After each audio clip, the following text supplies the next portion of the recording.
pentas malam ini adalah bagian dari program teater untuk pemberdayaan. Jadi ada beberapa unsur dalam program. Yang penting teori dan pengetahuan mengenai teater untuk pemberdayaan itu menyebarluaskan kepada masyarakat dan lembaga-lembaga di Indonesia. Jadi pementasan ini sebetulnya adalah salah satu bagian dari proses pelatihan untuk teman-teman pekerja rumah tangga di Jogja. Pelatihan sendiri menggunakan metode teater rakyat, di mana peserta diajak untuk melihat kembali permasalahan-permasalahan mereka, lalu merumuskan ulang akar permasalahannya sehingga mereka menemukan satu premis yang mereka jadikan naskah dalam pementasan. Ya, melalui metode-metode untuk pemberdayaan dapat mengekspresikan diri, dapat memikirkan situasi sendiri, juga dapat mentafsirkan saya di mana di kondisi sosial ini atau di posisi sosial saya seperti apa dan apa mungkin yang mengakibatkan saya ada di sini dan apa bisa mengakibatkan orang lain tidak ada di posisi sama seperti saya. Jadi membuka pikiran, ya kurang lebih itu semua efek-efek dari ikut proses teater untuk pemberdayaan. Ya.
Secara umum tentu saja peserta ini adalah pekerja rumah tangga yang relatif lebih sudah sadar akan hak-haknya, sehingga fasilitator tidak perlu menjelaskan apa hak mereka. Jadi sebagian besar atau hampir semua pekerja rumah tangga di sini sudah sangat sudah sangat melek dengan situasi mereka begitu. Nah, yang perlu difasilitasi adalah bagaimana kemelekan ini disebarkan kepada pekerja rumah tangga yang lain, sehingga memang kesadaran untuk mendapatkan hak-hak mereka itu juga dimiliki oleh pekerja rumah tangga yang lain. Kesulitan yang mendasar di sini adalah waktu ya, karena teman-teman PRT itu cenderung sibuk dengan kegiatan di tempat majikan. Jadi untuk menyelesaikan waktu latihan itu kita sangat waktunya sangat ini sekali minim gitu.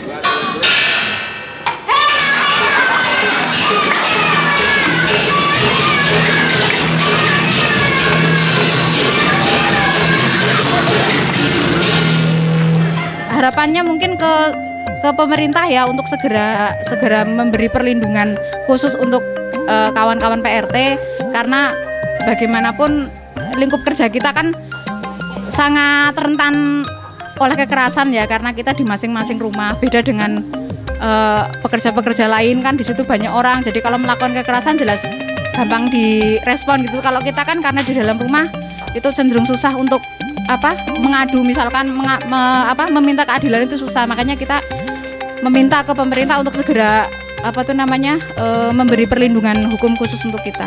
PRT diakui sebagai pekerja, ada perlindungan hukum dari pemerintah. Itu masyarakat juga nggak lagi memandang bahwa PRT itu sosok manusia yang selalu dipandang sebelah mata. Itu kami sangat berharap bahwa PRT itu nggak pantas untuk didiskriminasikan gitu. Kamu itu tahu nggak? Aku itu mau pergi ke pesta, kok bajuku tuh belum disetrika atau gimana? Kamu itu boyo pinter sedikit, kenapa? Maaf Bu. Cepat, ini ditinggal dulu. Kamu itu setrika baju saya.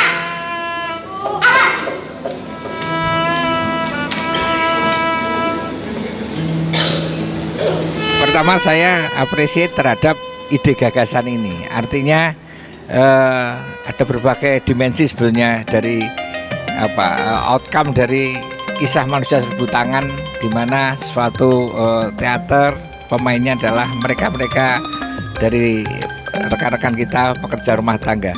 Dimensi pertama adalah menunjukkan bahwa siapapun kita, sesungguhnya kita punya bakat-bakat lain, potensi-potensi yang lain yang bisa dikembangkan dari pekerjaan kesehariannya, dari profesinya.